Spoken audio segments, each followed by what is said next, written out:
Hi, everybody. Welcome to the IC Topic Chat for today. It's June 25th, 2026. We were just having a conversation about how it's summer or almost summer, or some people want to be on a beach and other things like that. Today, we've got Nathan and Emma and group, and perhaps a lot of the folks that you see in this picture in front of you, who are going to be talking about the first ever IC TIG Solopreneur Evaluator Business Retreat. It's being done as kind of a panel. Nathan, who is our TIG chair, is going to lead it, and Emma, who is our TIG chair elect, will support. And I'm just going to be quiet. I'm going to let you guys take it over. Welcome. Take it over. It's yours. All right, thanks, Matt. Uh, as Matt so kindly introduced, Nathan Browning here. I'm the TIG chair for independent consulting in this year, 2026. I'm here with Emma Alston, who is the upcoming TIG chair. She will be in my spot next year. Our TIG chairs have a 3-year cycle, so we stick around for a while. And we are going to talk to you today and hopefully get a lot of insight as well from the many people who are here in the group that attended the first ever ICTIG Solopreneur Evaluator Business Retreat in Atlanta, Georgia. We did this 3 months ago, almost to the day, actually, I think 3 months ago. Um, and so, just to tell you a little bit about kind of where this came from initially, we, I'll call out specifically Naima Khan, who is our in the 3rd year of her chairship. So she's our outgoing chair. And last year, she kind of noticed, and some of you may be familiar with the IC Firm Retreat, which is been going actually for a few years now, and I know Matt has been part of this as well, where there is a group of independent consulting firm owners that go to a retreat at a neutral location and kind of just learn from each other and develop, problem solve and develop their business in ways that they can learn from each other in a peer support setting. And Naima identified that and said, "Well, we really don't have something very similar for, those who have like the really small firms or are really just out here as a solo." And so she kind of identified this. We started talking about it last year. We decided to do a needs assessment survey. Or really, needs assessment is kind of a strong word. Interest survey is what we called it. There's a lot in the survey, but I pulled out kind of two of these interesting snippets about it.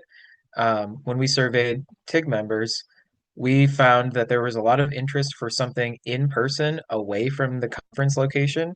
I was originally thinking, oh, let's just append it to the conference because people are all going to be in that place. And actually, there's a lot of interest for not doing that and having this be something very independent of the conference and give people a chance to go. There was almost as strong of interest in that as there was in a virtual type of offering. And so we decided to kind of try and move forward with something in person. And around the type of activities that people were looking for out of something like this were mostly informal discussion and then some structured networking. So this felt very achievable. And so we kind of set out to try and design this in a co-created fashion. So the planning process, I will admit, especially for the first time, was pretty lengthy, and there was a lot of input from people that ultimately ended up even going to the retreat itself. Um, we launched a little planning committee of people who were interested in potentially going. We went through a lot of processes of, selecting a location, where is affordable to fly to.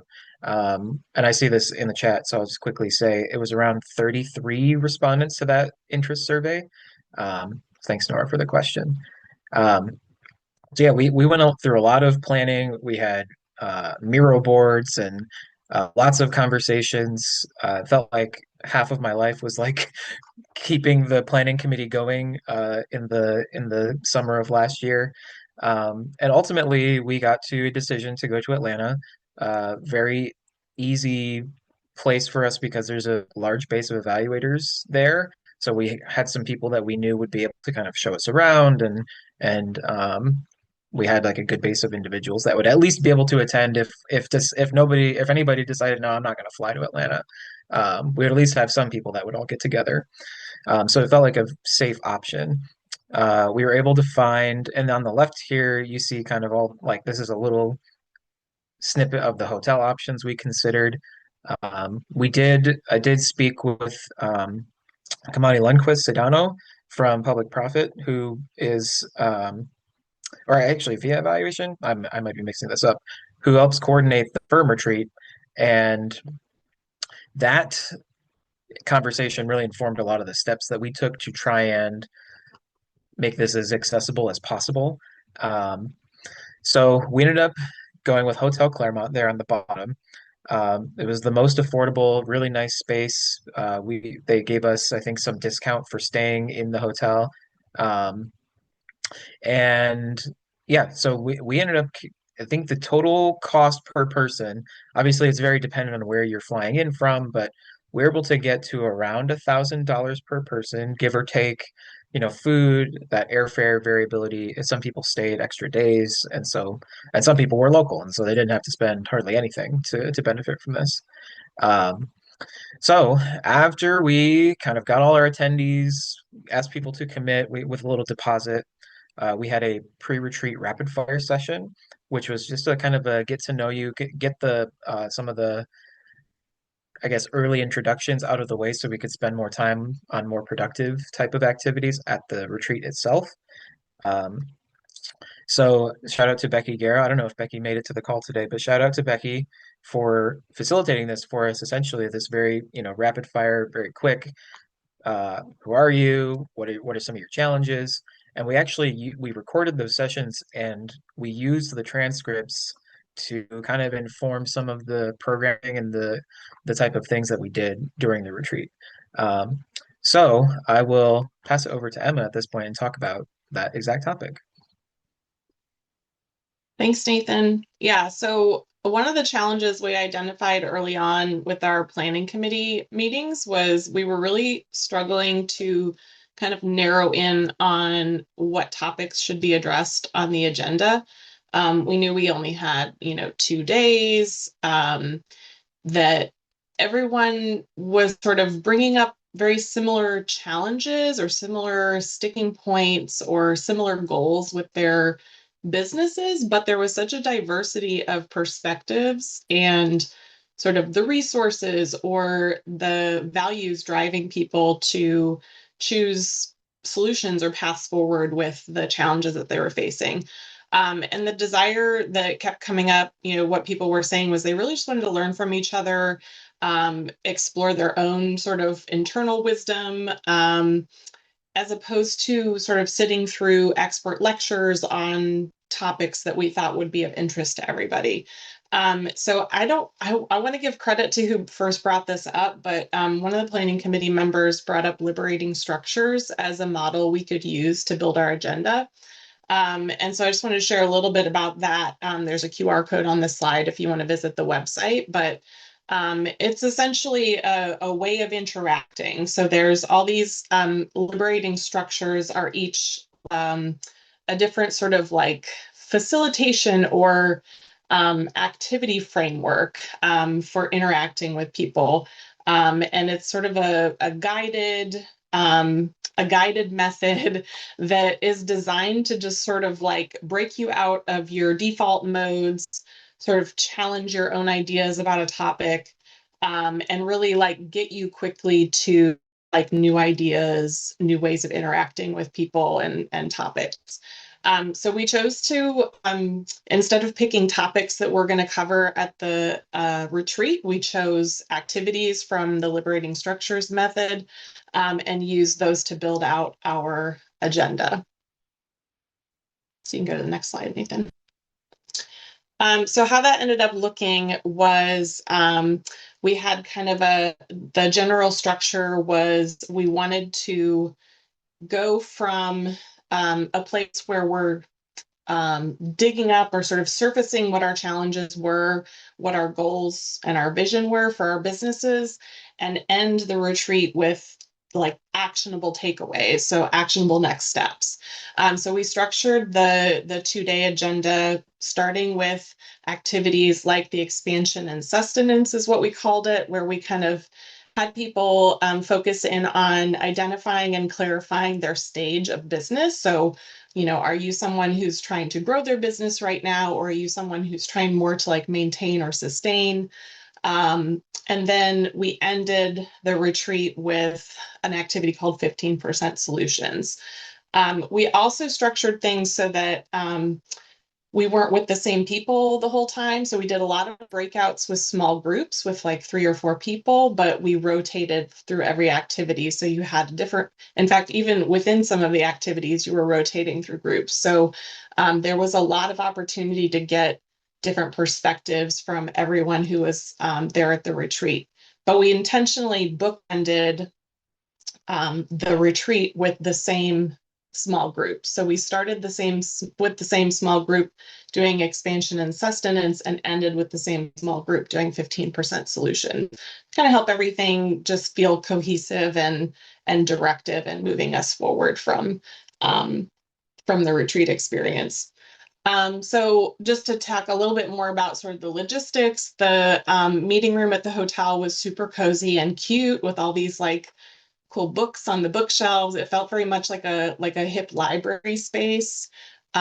We had a screen and projector set up that we used to display both the agenda, but also instructions for the liberating structures activities, timers for some of the activities, etc. We had access to like a coffee and snack bar in the hotel lobby, which was really convenient. And nearby the hotel, just within 3 or 4 blocks, there was like a food hall, other restaurants, shopping, things like that. And then we also put a call out to retreat attendees to volunteer to facilitate the breakout. So we had a little bit of rotation through different facilitators to kind of keep things interesting and allow people to kind of take ownership of pieces of the agenda as well.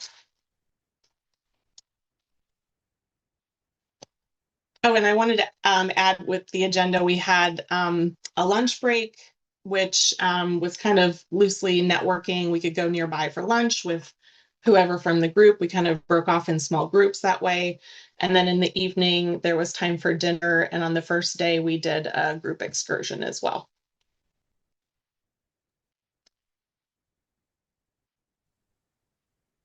I threw in just some photos of kind of what our little space looked like.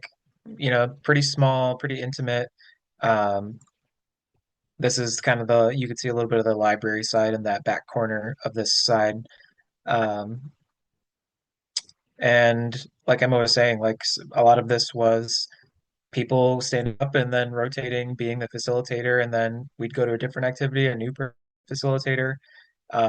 Honestly, the flow went surprisingly well considering how kind of chaotic it was to try and accomplish all of that. So it was a really, really great time, and it was nice to have the shared responsibility among everyone as well. And so I know we're evaluators, so we got to have some little tidbits about the outcomes here. We did do a post survey of the retreat. If y'all like that promoter score, we had all promoters for this, so strong feelings about like that the benefit was there, the value was there for this. Um, we asked a few different questions. We're a little more specific. We are curious about. We decided to do this in person. Is there value? And there's a lot of conversation in the planning about like how can we maximize our time together in a way that's going to be unique from a virtual option. So we asked about that and the outcomes, and it felt like there was a lot of agreement that this is something that you probably couldn't quite replicate the same way in a virtual setting. Um, Overall cost seemed to be reasonable, and Atlanta not the easiest location, honestly, for a lot of folks. And we had some people travel from all the way from the West Coast, and they can speak to that. Um, but that was one of the more affordable options. Not necessarily that it's easy to get to, but there's a lot of flights through Atlanta. And I will note, the person who said strongly disagree to everything, I believe they just misread the scale because their comments do not support that they strongly disagree. So I think those are supposed to be strongly agree, and they were just going kind of quickly. But if you are the person who said strongly disagree and you want to talk about that, I think that's important as well. And if that was accurate. We did do some like specific for each of the activities that we went through. What, what did you think of this one? How useful was this to you?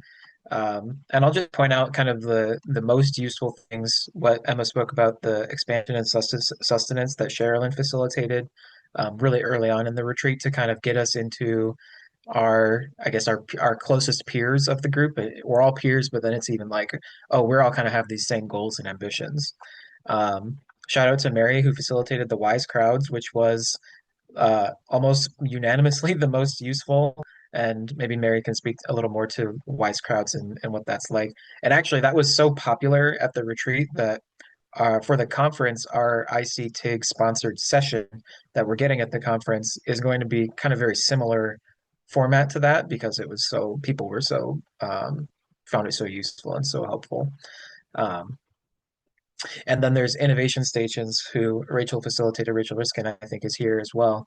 That was very similar format, but kind of flipping the context a little bit, but just very high energy, like you're switching between people a lot of times and doing a lot of consultations. But generally every activity was very useful.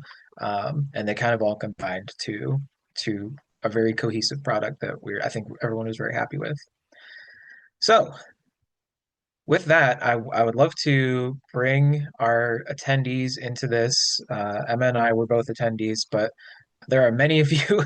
Honestly, I'm going to kind of rely on popcorn method for this. But if someone has any thoughts about these two questions, kind of what your favorite activity or component of the retreat and why, and then any takeaways that you had that were really valuable or maybe surprising. And I'll open it up to our folks. Oh, go ahead, Emma.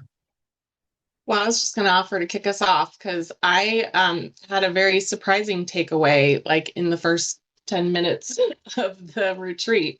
So the first activity that we did was uh,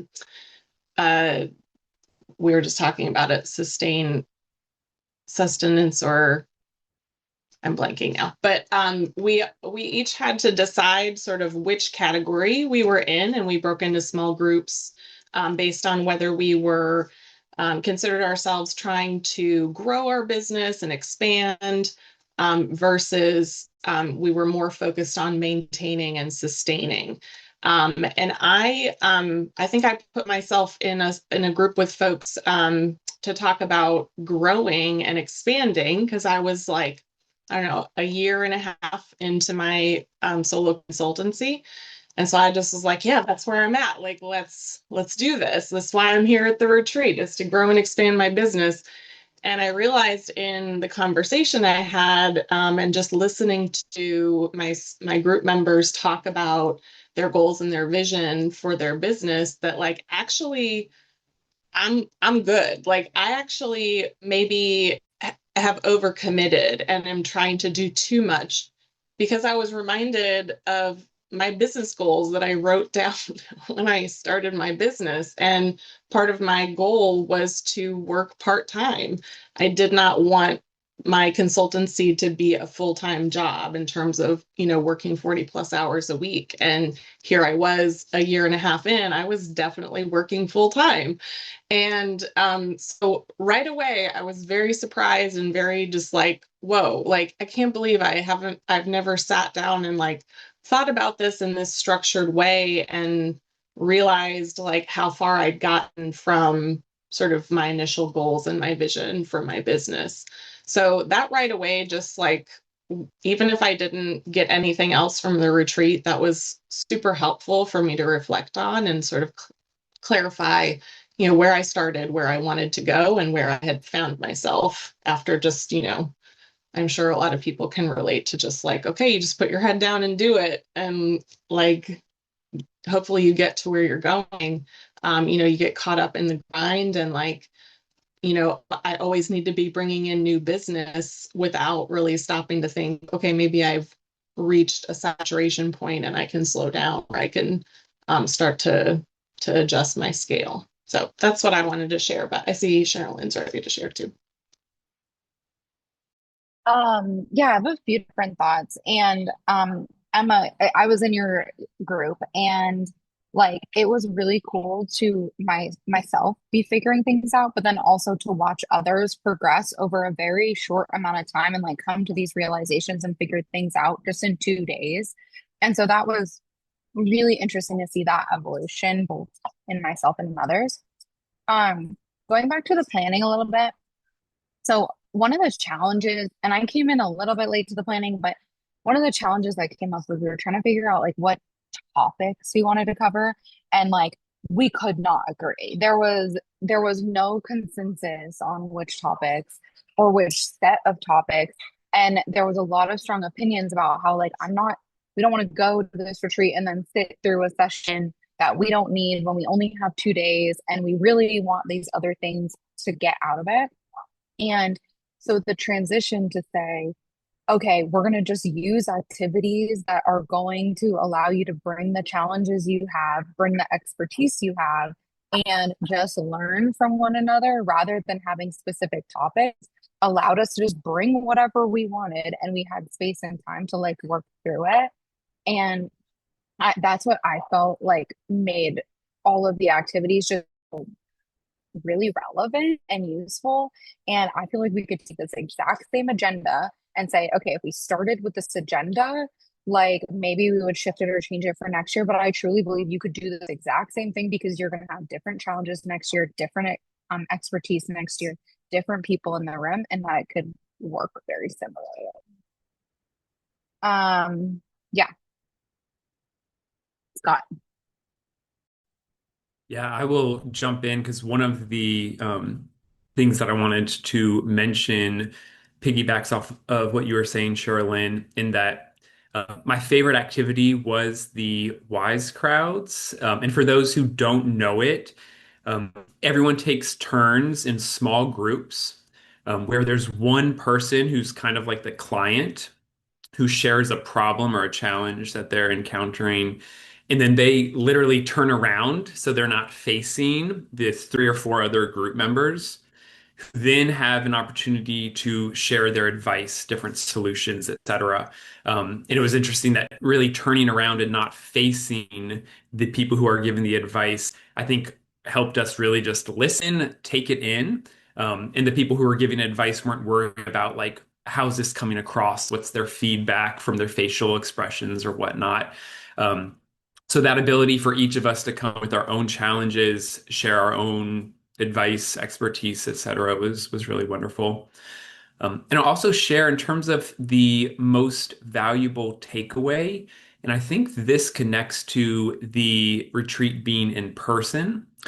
I really appreciated the takeaway that we have this community that we can rely on.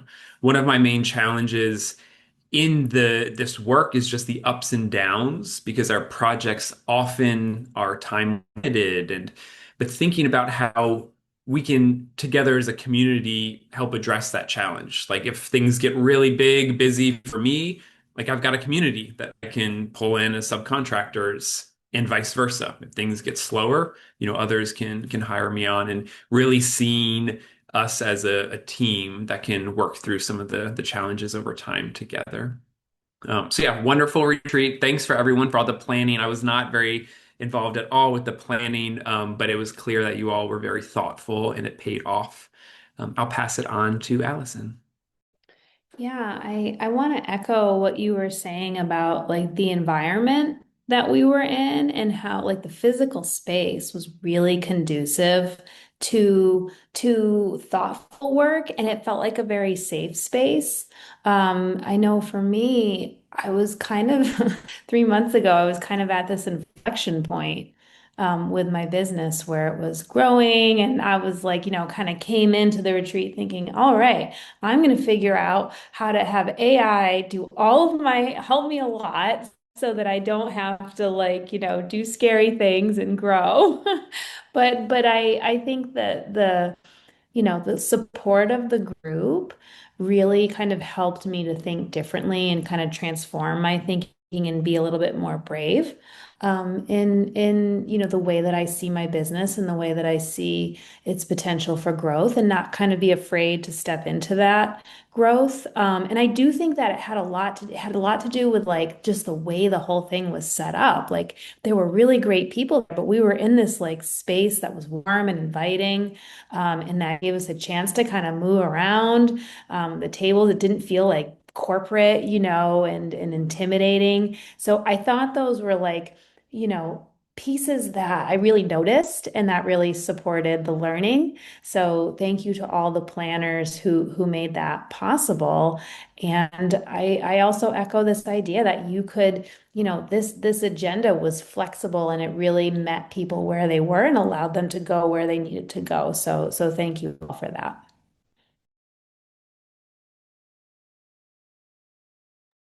Go ahead, Mary. Okay, yeah. I agree with everything that everybody has said. It was a really nice experience and very inspiring when you come out of it and then continue your work by yourself from there. Um, and the power of being there in person, I think I want to just highlight that again, that it's just what it would not have worked virtually like that. My favorite activity was when we had a smaller group of 4 people for a little longer period of time, a little deeper discussion, and then we came back to that same group and had more discussion and really had a little bit more of a connection with those people, and that was very valuable. Um, and I'm really happy to see the liberating structures working. I've used it with clients as well. Um, and I think it worked well here. And I'm happy to speak with anybody who wants to try them. I'm not an expert, but I've taken a workshop. um, and I guess the take home for me, the most important one is that we are a little isolated, and sort of like that it was so clear that we're all different. We do different things, different types of clients, all that. But really, what is more important that we have these things in common and these challenges in common, and sort of feeling that reassurance from that or validation for my own challenges. And I kind of walked away with that. So yeah, very nice, inspiring experience. Um, Alicia. Hi. Yes, I put my hand up right as you were talking because I think my favorite activity was the same as yours. We were in the same group, but it was 4 people, and it was the expansion and sustenance group. And I want to echo again just the gratitude toward the people who planned the agenda and even how we broke up into groups. Because Nathan, you talked about this, but for that first breakout, we divided on like, did you want to grow your business or do you want to sustain? And then from there, it was still too many people for one little small group. So we had to figure out just like in real life, spontaneously, okay, how do we divide this even more? And I don't even remember what the dividing line was, but I ended up in a group with people who had the exact, very specific same business school that I had. And I think it made all the difference. And it was the very first breakout that we did in the morning. And then I remember walking to lunch with someone and telling them, and I think it was Emma, and telling you, okay, like that was awesome. If I went home right now, this retreat would be worth it for me because that group, it was like an hour long and it got deep fast. Like we were all on the same page. We built trust. And then y'all have mentioned that we came back to that group again at the end of the retreat. And so that was my favorite group. And then my takeaway, which came from one of those small group conversations, I think Scott said, was we had been talking about how businesses have ups and downs. And I was kind of coming out of a slower season. And so still kind of discouraged about that, but learning that, okay, this is normal, this happens. And I remember Scott saying, because like I was saying I'm in a slow season, and someone else in the group said I'm in a very crazy, crazy busy season. And Scott said, it almost feels like we can't win because when we're in the slow season, we're discouraged and we have imposter syndrome and stuff. When we're in the busy season, we're stressed out, overcommitted, and we're, not maybe having time with our families that we wanted or whatever. And then even if you're in the middle, we still have a stress of, can I keep it this way? Like, this is my perfect balance, but can I keep it this way? Um, and so I guess just that realization of like, okay, like the way I'm thinking about it, I can't win. I'll always be stressed. So let me flip my thinking and be in the season I'm in, be a subcontractor or ask for help from subcontractors. And just in my heart and my mind, like, be here and be grateful for it, I guess. So thank you, Scott, and thank you to my group and all the planners. I guess I'll go. I have my hand up next, maybe. I think I'm Jen Valentine. I'm actually based in Atlanta. So for me, I loved having it here. It was fun to show everyone our fair city and, be part of a larger group and even meeting people in the Atlanta area that we don't actually see in person. So that was really nice too, right? Or haven't really connected with in a deep way. So that was also a boon. I really liked all of it, honestly, but all of the different sessions and work that we did. But I think, and I know people have touched on this, but I think what was most validating or interest, helpful to me was that, just hearing that you're not alone and people are in these same situations and grappling with the same sorts of questions or situations that you have. Like, I know, Scott, you and I talked about, like, people want to hire Scott, they want to hire Jen, they don't want to hire like the subcontract that I've got, but at the same time, we know that they're good and they're good work, but it's how do you get past that and move past that? For example, if you're trying to grow, but you want to, it's your name and your business, and how do you manage that? And then I remember, like, Sherilyn, you were so sweet and like, hey, if that doesn't work for you, then you don't need to do it because you feel like, people are using all these amazing tools and you're like, gosh, I should be using that. Well, I'm so behind the times. I'm technologically challenged. And, it's like, hey, whatever works for you is what works for you. And it's okay if, pen and paper, writing your list, great. Like, it sort of was validating in the sense of like, I don't have to be like living up to some ideal of, using every new program out there and software. And if that's what you want to do, great. But, listening to yourself. And it was just nice to have a supportive, safe community where you feel like you could actually share, like, these are some of the things that I feel a little bit funny about or I struggle with, or, and how, and then just hear that, people's opinions and perspectives and validation and be in a supportive community. So that's what I really liked anyway. And thank you to everyone who planned. And I was happy to be part of the Atlanta sort of planning committee a little bit. So. Hi, everybody. I'm Linda Nimashon. I'm also based in Atlanta. I was not part of the planning committee, but I actually met Nathan at the AEA, the conference in November, and he told me about it as they were starting to plan it. And so just got kept up, people were, keeping up with telling me about how it's going and all of that. But I definitely enjoyed the retreat. Just to say something that nobody else has said yet, because everything that has been said, I'm in agreement with. I think one of my favorite activities also was at the end where people got to essentially share their expertise. We thought about what is one thing where we feel we're really good at, and then we had minutes to discuss how we're good at that thing and answer questions in small groups. I did appreciate that in all essentially most of the activities we did, everybody had their turn to respond and to listen to the response and ask questions. So it felt nice that it was a big group, but small enough that everybody can still share in a small context and everybody still heard everything.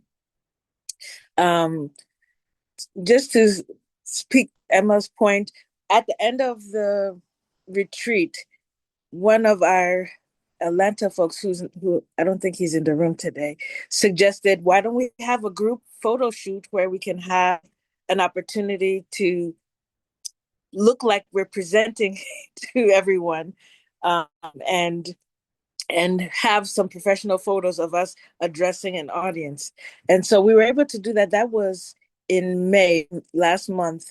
And I thought, and everybody that's in Atlanta that came to the retreat that's in this room was part of it. And it was really great. It was fun.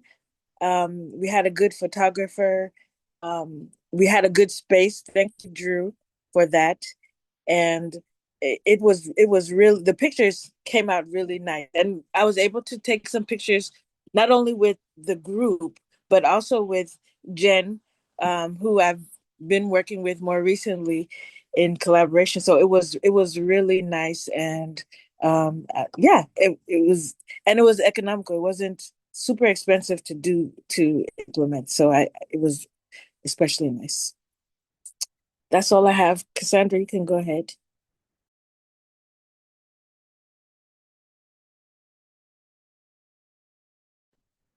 Sorry. Sorry, trying to find the mute button.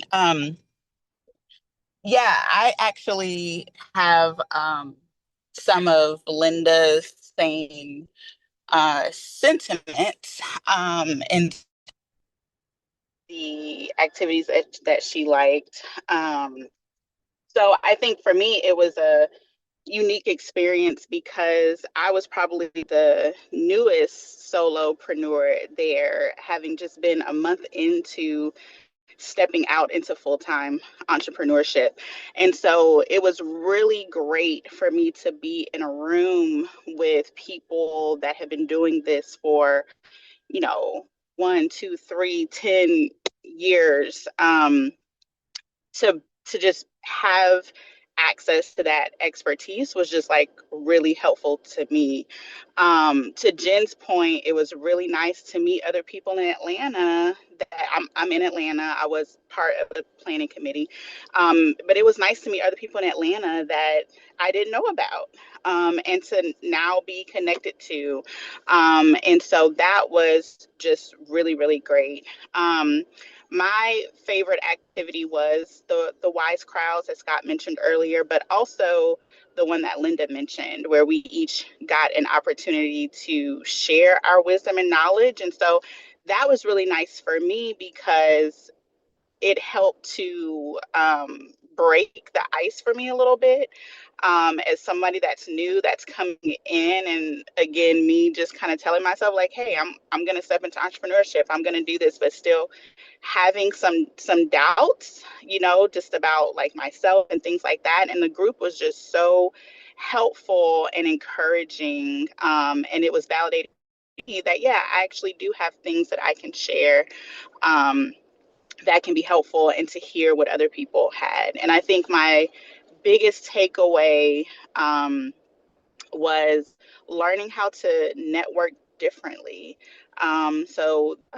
One of the attendees really shared how she approaches relationship building. And I was like, wow, that's actually really cool and a neat way, and a little different than I have been doing things. And so that's one of the things that I've committed to doing since we have left the retreat.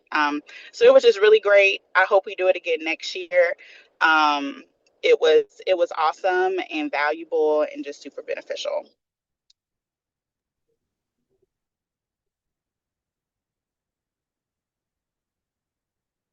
Well, I'll go ahead and go and jump in. My name is Jolene, for those of you who don't know me.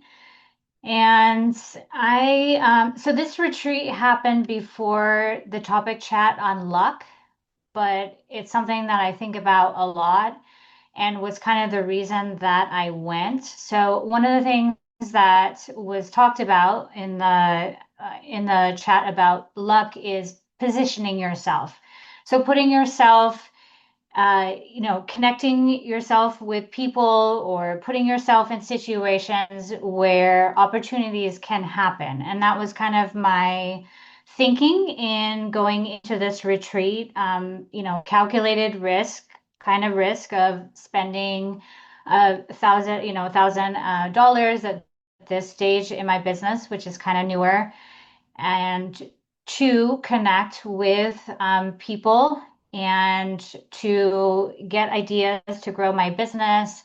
Also, hopefully connect for subcontracting or other kind of collaborative projects. And it was successful. I did get some subcontracting, thanks to Allison. And I also, to Scott's point, there are people that I feel that I know enough to take a chance. And so if I had a project that I needed to bring someone in, I have people that I can now do that. And so while I think a lot of kind of the content that was done could have been done virtually, and there was a lot that I could have learned and benefited from, that relationship building piece is not something that would have, you can't replicate it as well in a virtual setting. And like Nathan mentioned, we had times just to go out for lunch and go out for a walk, and some of us did some sightseeing afterwards, and that piece couldn't be replicated in a virtual setting. And I definitely think it's something that could be replicated as is, and different stage, and still benefit just as much from the experience.